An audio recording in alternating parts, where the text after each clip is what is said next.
well, the way I looked at it, I owned the work because I paid for it. And I did all the work. I created it, so I felt like it should belong to me. That said, the companies felt otherwise. Wrote it, you know what I'm saying? I paid the for the beat.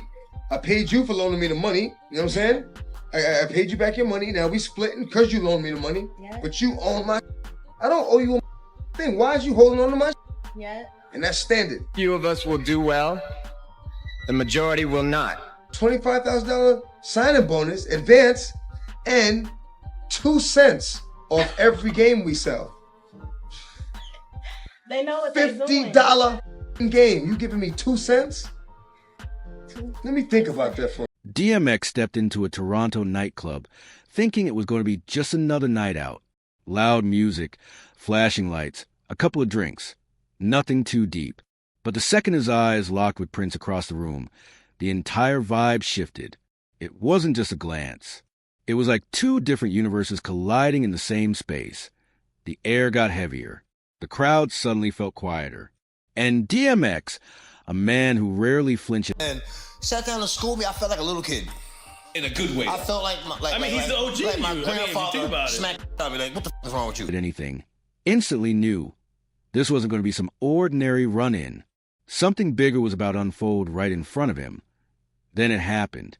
Prince, calm, collected, almost floating his own aura, moved with a presence that didn't ask for respect. It commanded it. No words shouted, no scene made, just raw authority. We had a club, and Prince comes in, big security guard. We was inside, whatever. He's like, he pointed at you and said, like, yeah, can't just say that, actually. Dripping off him without effort. Whatever conversation sparked between them hit DMX harder than he ever expected. Later, he admitted it felt like being schooled by your own grandfather, someone laying down truths you weren't even ready to receive. What was it like being around DMX? DMX was dangerous, man. Like, not dangerous, but he's like, when you around him, he's like, you don't know what's gonna happen. You know what I'm saying? Very unpredictable. He was born Prince Rogers Nelson. And by the age of 7, he was playing the piano. It's just one of the many instruments he's mastered over the years. He's written songs for the most popular singers of the day and has gotten countless awards. This is the baddest man around. And for DMX, the man who barked on stage, battled giants, and lived with fearlessness as blood.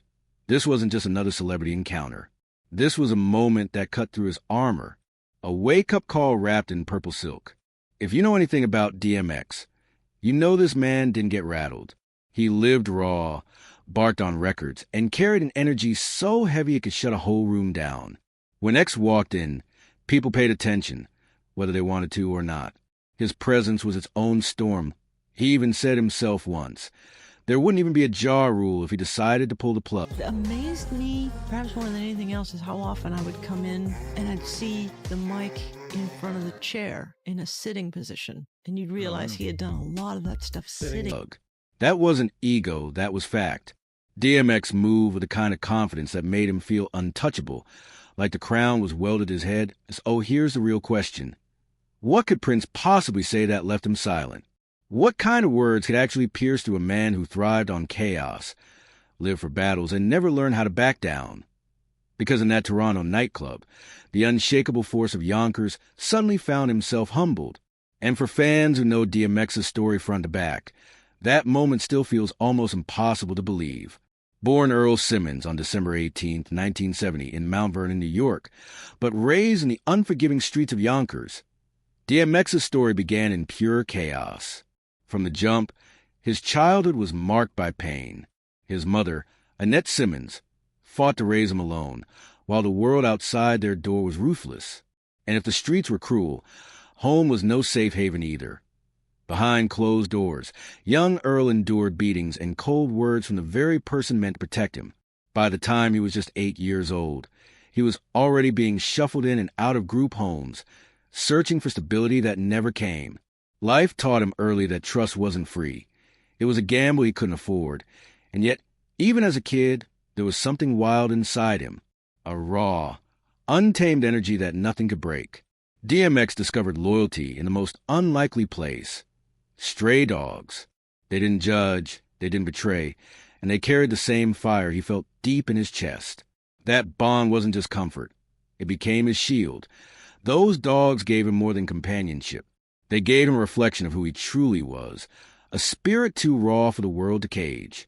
And from that bond, an identity was born, one that would shake the foundation of hip-hop. Darkman X, DMX. At just 15, DMX got locked up for stealing a dog. 2 years in juvie. But those walls didn't silence him. They amplified him. Inside, he was beatboxing, spitting raw rhymes, building a legend before the world even knew his name. Imagine a kid in cuffs, going bar for bar in a concrete cage. That was X, unfiltered, unafraid, furious and alive. By his teens, he was ripping through Yonkers parks after dark, battling MCs, turning scars into verses and pain into power. For DMX, rap wasn't a hobby. It wasn't clout chasing. It was survival. He wasn't imitating the streets. He was the streets. Every growl, every bar, every ounce of rage ran through his veins like gasoline waiting for a spark. Jermaine Dupri once told a story that showed just how intense X really was. During sessions for Life in 1472, he brought DMX to a New York studio. To hype the project, a journalist, reportedly from the source, was invited to capture the moment. The writer arrived early, waiting. Then in walked DMX. 2 dogs by his side, wild-eyed, pacing with that same raw energy. Before Jermaine even got there, everything flipped. DMX pressed the journalist. No threats, no weapon, just his presence. Those dogs, and a stare that could cut steel. He asked who the man was, what he had on him, and that was it. The reporter folded, emptied his pockets, gave it all up. Nobody touched him. It was the force of DMX. The growl, the aura, the beast at his feet. The man bolted. Gone. Door slamming. Footsteps echoing down the hall. That was X. He didn't need to throw fists to own a room. His voice, his spirit, his energy, unshakable. He was a storm wrapped in skin. And once you felt it, you never forgot it. But while DMX was pure fire, the next chapter brings us to a man who was ice. Precision, control, Prince. Yeah, that Prince. To the world, he was mystery wrapped in purple silk. But behind the glamour, he was an empire. Strategic, relentless, unstoppable. One night in Toronto, Prince sat with DMX, leaned in, dropped wisdom that hit so hard, it shook DMX to his core.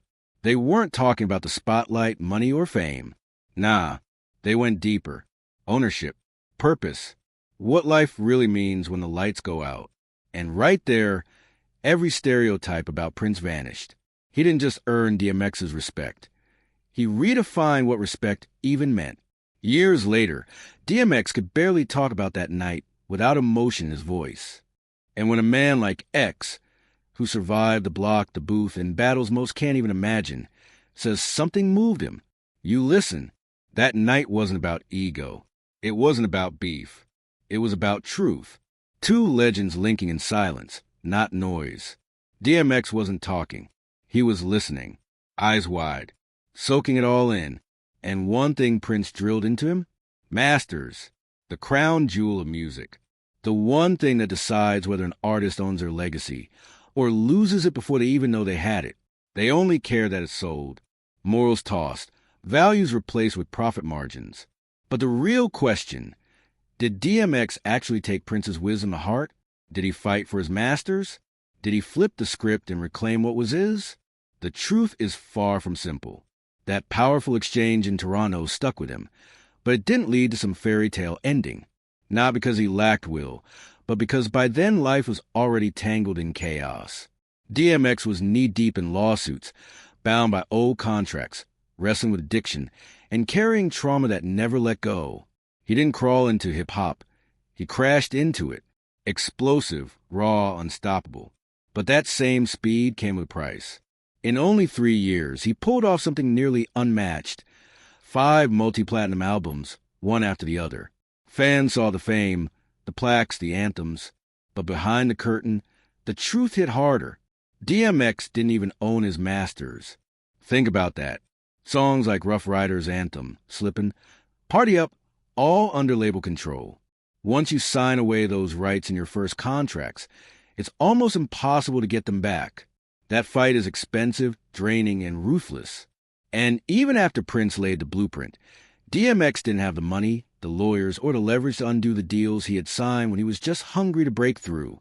By 2013, it all came crashing down. DMX filed for bankruptcy. The paperwork painted a devastating picture. Only around $50,000 in assets, but over $1 million in debt. Let that sink in. The same voice that generated millions for labels was buried under financial ruin. He owed heavy in child support, back taxes, legal fees. And with his record, booking shows became harder. Less bookings meant less cash. The climb back was brutal. Then the spiral cut deeper. Reports claimed DMX didn't even have full access to his own royalties. When you don't own your masters, you're forced to depend on live shows to survive. But once life hits, jail time, addiction, or just aging out of the tour grind, that income dries up. Without ownership, you're left with scraps. So the question hangs heavy. What if DMX had truly owned his music? What if he'd had the power to cash in on what he built? DMX wasn't broken, no matter what critics said. He wasn't soft. He wasn't lost. But he was bleeding inside. He admitted it many times. Money was never the goal. He didn't rap to chase millions. He rapped to scream through pain, to cry through chaos, to claw out healing where none existed. But the machine doesn't run on healing. It runs on cash. And when the money slowed, the world's attention slowed right along with it. No official record ever proved DMX reclaimed his masters before passing in 2021. Most of his classic catalog still sits under Def Jam and Rough Riders. Whispers said maybe his estate would fight for ownership, but nothing solid ever came to light. And that's the tragedy. Not just that he died too soon, but that the man who bled on every track never got to own the very soul he poured into those records. It's like painting your masterpiece and being told you can never hang in your own home. Still, that night with Prince wasn't wasted. Something in DMX shifted. He began speaking sharper, with new fire. He started warning younger artists, don't just sign the first deal. Read the fine print. Protect yourself. Even if he couldn't fix his own past, he planted seeds for the future. That's where Prince's wisdom echoed the loudest, because the lesson wasn't just for DMX. It was for every artist stepping into the game, for every kid clutching a mic.